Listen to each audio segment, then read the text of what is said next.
Q교회 사건 백서 1, 2편에 이은 3편입니다. 1, 2편에서는 이 모든 일의 원인이 되는 본 사건의 내용들이 있습니다.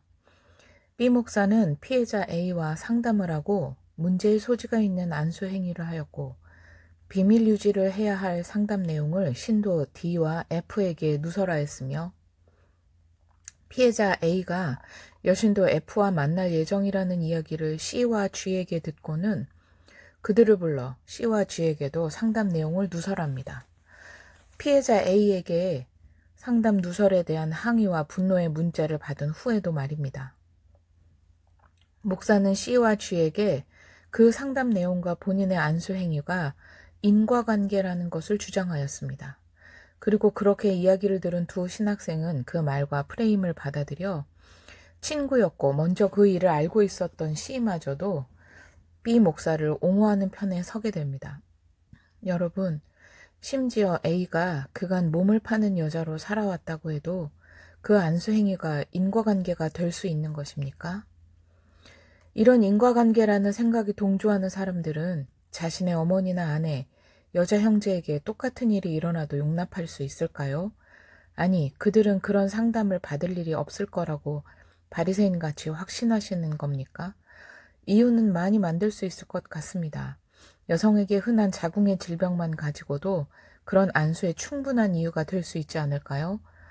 시대가 변하여 그런 것들에 너무 예민하게 반응하는 현 시대가 잘못된 것이고 여자를 강간한 뒤 결혼만 하면 용납되었던 옛적이 바른 시대였던 것입니까? 그날 F는 A를 만나 모든 얘기를 다 듣고 알게 되었습니다. F는 신앙의 양심상 그 일은 당사자 두 사람만의 일이 아니라 교회적인 문제로 취급하지 않을 수 없다고 생각하였습니다. 즉, 교회에 신학적으로나 신앙적으로 있어서는 안 되는 안수행위가 담임 목사에 의해 자행되었으며 결코 재발되어서도 안 되고 누군가는 책임을 져야 하는 일이며 알고 있는 몇 사람이 입을 다물어 유야무야 아무 일 없던 것으로 만들어서도 안 되는 일이라고 생각하였고 그러나 혼자 결정할 일이 아니니 이 일의 해결을 위하여 이 일에 대하여 알고 있는 사람들과 의논하기를 원하였습니다. 밤에 집으로 오면서 F는 이 일을 알고 있는 다른 두 사람 중 하나인 신학생 C에게 전화를 하여 다음날 G도 함께 만나 의논을 좀 하자고 요청하였습니다. 신학생 C는 우리끼리 만나는 것보다 남자 어른이 함께 있으면 좋겠다고 하여 F는 그럼 안식년이라 이 교회에 평신도로 출석하고 있는 H 목사님과 F의 남편 I를 함께 만나자고 제안했고 그 사람들 외에 더 알리지는 말자고 하였습니다. 그런데 C는 그날의 밤늦은 통화에서 갑자기 달라진 태도 변화를 이미 보이고 있었습니다.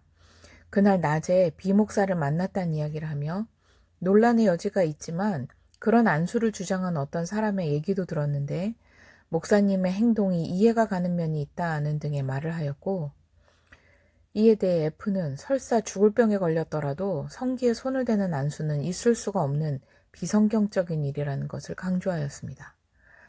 다음 날인 토요일 오전에 다시 한번 모임을 확인하는 통화에서 두 신학생 C와 G는 갑자기 가해자인 B 목사님과 피해자 A가 함께 배석해야만 모임에 참석하겠다는 의사를 통보해 왔습니다. 갑작스러운 통보에 F는 A에게 의사 확인을 해보지만 가해자 B 목사가 나온다면 못 나가겠다는 A의 말에 C와 G, 그들은 끝내 만남을 거절하고 맙니다. 이들은 갑자기 왜 모두 나와야 동석하여 얘기해보겠다는 말을 하는 것이며 두 사람의 의견은 왜 그렇게 똑같은 것일까요? 합당한 이유를 말하는 것도 아니고 무조건 그렇게 해야겠다니 설마 그것도 목사의 지령이었을까요? F는 C와 G의 이러한 태도에 크게 당황하고 실망하여 이 일을 아는 사람으로서의 최소한의 책임을 져버리는 행위라고 얘기해 보았으나 소용이 없었고 그들은 어떤 말을 해도 자기들은 그렇게 해야겠다는 강한 의지를 보였습니다. 그래서 F는 향후 일들에 대하여 그들을 배제할 것임을 통보했고 그들은 그렇더라도 어쩔 수 없다라고 하였습니다. F는 어제 얘기했던 H 목사님에게 연락하였는데 가해자 B 목사는 이미 H 목사를 그날 오전에 만나자고 하는 상태였습니다. H 목사님이 오전에 B 목사를 만나기로 했다는 얘기를 들은 F는 그럼 먼저 만나고 오시라고 하였습니다. 그렇게 해서 F와 H 목사님은 오후에 만나게 되었습니다. H 목사님은 오전에 가해자 B 목사와의 만남에서 사건의 경위를 듣고 온 상태였습니다. 고민 상담을 했고 너무 상태가 심각하다는 판단에 안수기도를 하였는데 머리, 가슴, 그리고 성기에 손을 한 번씩 얹고 했다며 중재를 좀 해달라는 이야기였습니다. 이 사건에 대한 경위를 이렇게 정제해 듣는 것과 당시 상황을 피해자 입장에서 적나라하게 듣는 것은 상당한 차이가 있습니다. H 목사는 B 목사의 그 얘기만 가지고도 깜짝 놀라서 목사님이 실수하셨다. 그러나 목사님 편에서 최대한 돕겠다는 의사를 말하였고 내일 설교를 하실 수 있겠느냐. 식사를 좀 챙겨 드시라며 햄버거도 사와서 함께 먹었습니다. 그리고 오후에 F로부터 피해자 입장의 이야기를 들은 H 목사는 뒷목을 잡고 일단의 결론을 이렇게 내렸습니다. 이 일은 평신도인 F가 감당할 수 있는 일이 아니니 교회의 유일한 집사인 J에게 말하여 해결하도록 하는 게 좋겠다. 그리고 앞서 B 목사에게 목사님 편에서 돕겠다고 말했으나 이 일은 양심상 목사 편을 들 수가 없다. 그러니 본인은 이 일에서 빠지는 게 좋겠다는 결론이었습니다. 동시에 이야기를 하는 B 목사의 상태가 매우 불안정해 보였다며 연민의 마음을 감추지 못하였습니다. 너무 힘들어하고 불안정한 상태이며 이전에 교회를 나간 사람들에게 받은 상처들까지 전부 올라와서 죽고 싶다는 말을 여러 번 하였고 정말 극단적인 선택을 할 수도 있겠다는 생각이 든다며 매우 염려하였습니다. 극단적인 선택, 아까도 들었던 말인 것 기억하십니까? 피해자가 비밀 누설에 대하여 항의하자 B 목사가 한 말입니다. H 목사에게도 그 말을 했던 것입니다. 그리고 B 목사는 평소 몇 번이나 자살하면 지옥 간다라는 설교를 했던 사람입니다.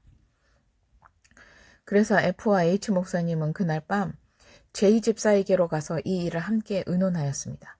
향후 이 일을 어떻게 해결하면 좋겠는지 의논하면서 여러 가지 의견들이 나왔는데 이들이 이렇게 골머리를 앓은 이유는 다름 아닌 교회가 독립교단이라 교단도 없고 노회도 없으며 심지어 교회 안에 중직도 없는 상태였기 때문이었습니다. 집사도 장로도 없고 중직이 없으니 당회 구성도 할 수 없고 중재나 고발할 수 있는 노회나 교단도 없는 교회였던 것입니다. 이러한 시스템은 바로 B 목사가 그간 교회를 운영해온 방식이었습니다. 우리 교회는 왜 집사를 세우지 않느냐 하는 질문을 하면 직분에 욕심내지 마라. 그건 성경적인 것이 아니다. 라는 답변이 돌아왔으며 기존 교회의 직분 매매와도 같은 문제를 더 크게 부각시켜 마치 질문자가 직분을 원한다는 듯이 그것은 마치 죄라는 듯이 취급하였던 것입니다. 그 교회에 10년을 다닌 교인도 집사가 아니었고 실질적으로 그 교회에서 정식으로 세운 직분자는 한 사람도 없으나 제2집사는 재정을 맡고 있었고 목사도 집사님이라고 불렀기에 그분은 집사인 줄로 F나 H 목사님은 생각하였던 것입니다. 그들은 외국의 사례나 다른 교단이나 교회들에 대한 사례들을 검토했고 해결에 대한 의견은 두 개로 갈리었습니다. 이 교회는 중직이 없는 회중교회이니 온 회중에게 알려 찬반 투표를 하자라는 의견과 비상대책위원회를 구성하여 안식년을 제한하는 건 어떨까? 겉으로 보기에는 징계가 아닌 안식년으로 그러나 일정 기간 설교 중지라는 결과를 얻을 수 있으니 그렇게 해서라도 회개와 자숙에 시간을 들이고 사람들에게는 무리한 안수 정도로 얘기하는 것이 좋겠다라는 것이었습니다. 의견 대립에 뚜렷한 결론은 없이 일단 정식적인 문제 해결을 위한 시작으로서 월요일부터 피해자 A와 가해자 B 목사를 만나 각자의 이야기를 들어보고 필요하면 녹취도 하여 하나씩 문제를 해결해 나가자는 방향을 정하고 그들은 각자 헤어져 집으로 돌아왔습니다. 다음 날은 주일이었습니다. F는 마음을 다잡으며 교회를 갔고 다른 사람들을 생각해 최대한 티를 내지 않으려 노력했습니다. B 목사는 3번 이상 F에게 말을 걸며 대화를 유도했고 오후 예배 시작 전에는 개인적으로 불러 이런 말을 하였습니다. 피해자 A와 문자 대화 이후로 너무 비참하고 죽고 싶은 생각이 들 정도로 마음이 그랬다. 그래서 진짜 극단적인 선택도 생각해 보았다. 그런데 그런 문자를 보내자 피해자 A가 울면서 전화가 왔다. 그런데 그것도 다 쇼 같아요. 지금 쇼는 누가 하고 있는 것입니까? 그리고 그날 B 목사는 아파서 교회에 오지 않은 H 목사에게 문자를 보내 F가 교회에 온 것에 대해 기뻐하며 정말 감사하다고, 이 일을 위해 H 목사가 그 교회에 온 것이 아닌가 한다는 실언까지 하며 기뻐하였습니다. Q교회 사건 백서 네 번째 영상입니다. 성추행으로 보이는 B 목사의 안수 행위 이후 B 목사는 여러 사람에게 상담 내용을 누설해가며 본인의 잘못을 덮으려 하였고, 그 얘기를 들은 사람들이 받은 충격은 나몰라라 한 채 설교와 목회를 계속하였습니다. F와 피해자 A가 만나 F가 사실을 알고 문제점을 인식한 뒤 한 번 더 주일이 지나갔고, 다음날 월요일은 F와 J 집사가 피해자 A를 함께 만나기로 한 날이었습니다. 본격적인 진상조사와 함께 사실 확인 후 해결책을 찾으려 한 첫날이었습니다. 그런데 전날인 주일 저녁, F의 남편인 I는 또 다른 교우인 K의 전화를 받게 됩니다. 그가 이 일을 알고 있다는 것이었습니다. K의 부인이 피해자 A와 통화를 했고 피해자가 이 얘기를 직접 한 것이었습니다. F와 I, K와 그 부인은 스피커폰으로 사자통화를 하였습니다.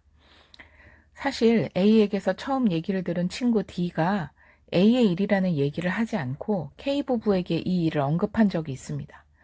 미국에서 내 친구가 당한 일인데요 하면서 어떻게 하면 좋을까요? 라고 얘기했었고, K는 그렇게 이야기를 들을 땐 고소고발해야지 그게 무슨 안수냐 라는 비교적 명확한 결론을 내린 바 있었습니다.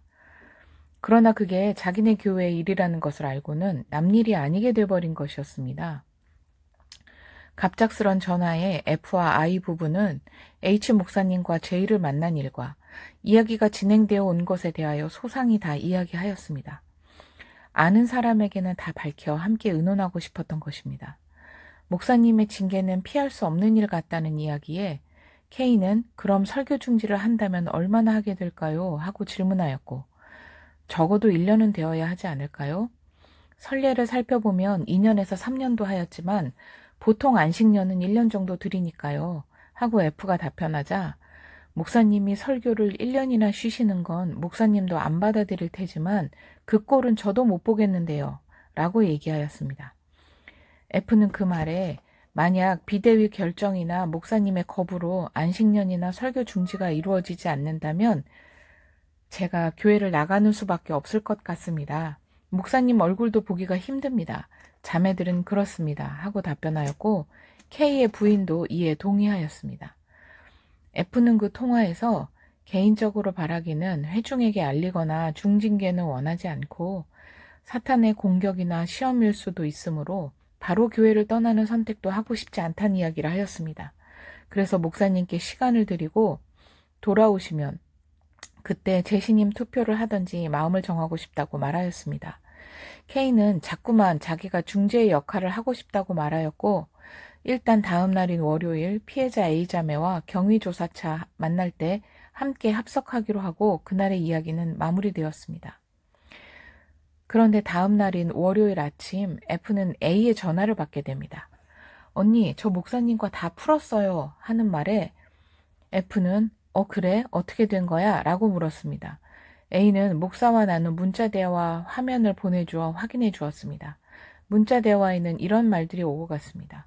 목사님께서 선하신 의도로 기도해 주신 것 안다. 그러나 그 안찰 기도는 잘못된 거라고 인정해 주셨으면 한다.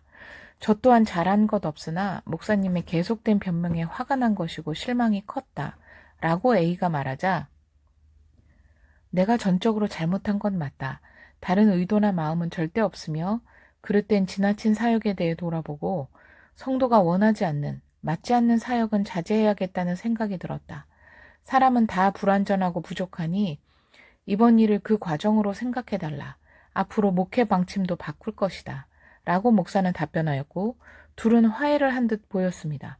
그러나 직후 이어진 통화에서 목사는 바로 교회를 나와라. 이번 주 수요일부터 예배 참석해라. 너가 나와야 D가 나온다 등의 말을 하여 A는 부담스러워하였습니다. F는 A에게 그 교회에 다시 갈 수 있겠느냐고 물어보았고 A는 아니요, 못 가겠어요 라고 대답합니다. 그래서 F는 가고 싶지 않으면 억지로 갈 필요 없다고 말한 뒤 목사님은 화해한 줄로 생각하고 또 너를 조종하고 종용하려 들 테니 당분간 연락을 받지 않는 게 좋겠다라고 하였고, 그날 가지기로 한 만남은 변동 없이 진행하기로 하고 통화를 끊었습니다. 목사의 사과와 반성에 F는 왜 다 믿지 않고 긴장을 늦추지 않았던 것일까요? 사태가 이렇게 마무리되어도 좋은지 확신이 없었고 교회적인 문제가 남아있었기 때문입니다. 또한 앞으로 목회 방침도 바꿀 것입니다 하는 말은 교인들이 목사에게 항의하거나 건의한 후 교회를 떠날 때 매번 목사가 하던 말이기도 했습니다. 그 전과 별반 달라진 것이 없어 공수표와도 같은 말이었던 것입니다. 그날 저녁 F는 A를 만났고 곧이어 J 집사도 합석하였습니다. 셋은 함께 K를 기다리고 있었는데 갑자기 K가 가해자 B 목사와 함께 나타났습니다. 중재자가 되고 싶다고 말했던 K는 아무런 사정고지나 양해나 동의 없이 B 목사를 데리고 기습적으로 나타난 것이었습니다. F는 K에게 화를 내고 자리를 박차고 나와버렸고 A는 F를 따라 나왔습니다. J는 B 목사에게 주중에 제가 연락드리겠으니 그때 만나자고 얘기하고 그 자리를 나왔습니다. F, J와 피해자 A는 다른 장소에서 만나 사건의 경위를 이야기하는 A의 말을 녹음하였으며 K는 그날 밤 늦게까지 목사와 함께 있다가 J에게 목사님의 말을 들어봐야 한다며 계속 만나자는 연락을 하였고 F에게도 밤늦게 문자를 보내어 낮의 일에 대해 사과가 아닌 큰 실수하시는 겁니다 와 같은 문자를 보내 전화통화를 하자고 요구하였습니다. F는 답장을 하며 가해자와 피해자를 한자리에 모이길 강요하고 말도 없이 데리고 나오는 건 피해자에게 2차 가해임을 분명히 밝히고 자중할 것을 권고하였습니다. F와 H는 B 목사에게 얘기를 들었던 사람입니다. 똑같은 이야기를 들었다는 가정하에 신학생 C, G와 K는 왜 이러는 것일까요? F는 백쪽을 만졌다는 축소된 이야기를 듣고도 있어서는 안 될 일이 일어났다고 생각했고 H 목사도 성기에 손을 댔다는 얘기를 들었으나 그 앞뒤 전후의 디테일한 얘기를 듣고 그것이 다가 아님을 깨달았습니다. C와 K의 아내는 A로부터 직접 이야기를 들었습니다. 직접 이야기를 들었다고 하나 다소 차이는 있었던 모양이었습니다. 성기를 5분여간 압박하며 주물렀다는 표현은 전날의 사자통화에서 K가 낯설어 하였던 것을 보니 A가 그렇게까지는 얘기하지 않고 그냥 성기에 손을 댔다고만 표현한 것 같습니다. 사실 그것으로도 충분한 것 아닌가요? 상담 내용이 무엇이었든 성기에 손을 대는 행위가 어떤 이유로 정당화될 수 있다는 말입니까? C와 G 그리고 K 부부는 이 일이 교회적으로 다루어질 필요가 없으며 목사님과 A의 개인적인 화해와 사과 그리고 재발 방지 약속으로 마무리되면 된다고 생각하였습니다. 이런 것을 교회적으로 문제 삼지 않는 교회가 과연 건강한 교회, 하나님의 말씀을 지키고 성경적 사고를 하는 교회라고 볼 수 있을까요?